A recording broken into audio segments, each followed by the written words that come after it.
Yo, so this your guy TFP23 back with another video. Shoot the like, shoot the salt, share, do whatever you feel. So I'm just gonna speak on this Magic Johnson comment on KD situation or whatever, and give my 2 cents, and I'm gonna let it ride. So Let's just start off back at OKC. Well, you got I don't know how long KD played in OKC. I'm thinking 7 or 8 years. You can correct me if I'm wrong, but towards the end there, pretty much the front office and everything and the fans, they was acting like Russ was should have been the top guy, should have been the lead, recognized as the leader and the number one, the number one guy, and the face of the company, basically, how I would put it. And to be honest, whether we like, I understand y'all, they were best friends and everything, and they're good teammates and all that. But at the end of the day, this is a business, and what's good for me? It's not anything personal. It's just business. What is the best option for me? I need to look out for I need to look out for Uno.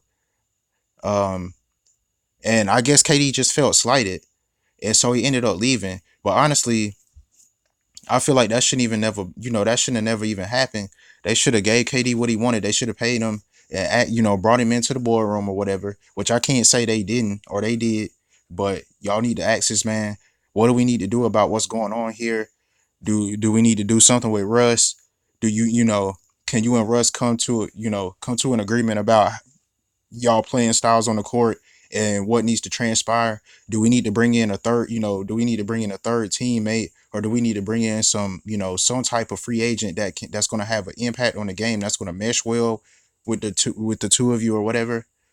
Um, but they decided not to do that. They let the man walk and sign with whoever he wanted to, and he chose Golden State. Now I'm gonna move on to Golden State.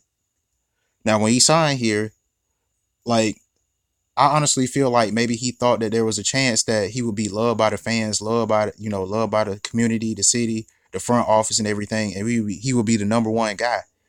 But honestly, if that was my situation or if that was anybody else's situation, that's a hard. You asking for for something.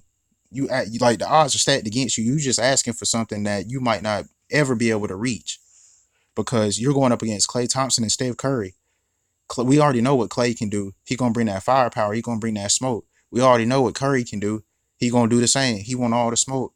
Dude already got MVPs on his name. So you're that's a tall ask.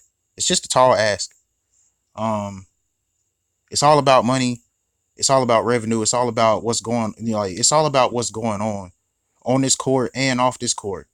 And I think he was trying to bite off more than more than you could handle, because that I definitely didn't see that happening. It was just about rings and money at the end. So now you're talking about, like, okay, and maybe you wasn't happy, and I don't think there's anything wrong with that. I actually agree with KD. Like, he went to Brooklyn, he got Kyrie. We know Kyrie ain't no number one, player or whatever on a team. He's not going to carry any team. He's a number two guy. I'm not going to call him a sidekick.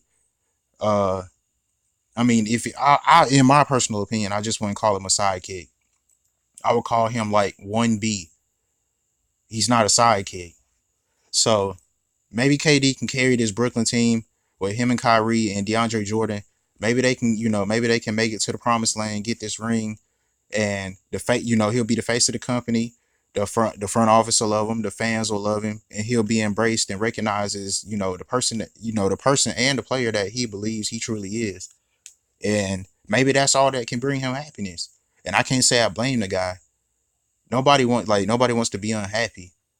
And it's not, I mean, I guess you could say, well, if he was in Golden State and that's the perfect situation, why would you be unhappy? Because, well, I can answer that. It's because everybody doesn't view situations the same.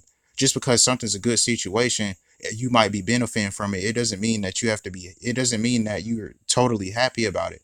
You might not be truly happy about what's going on. Like, yes, it's good, and yes, you're benefiting from it, but are you happy about it? Are but that's pretty much it. That's my take on the Magic Johnson comments, and I'll be back at it.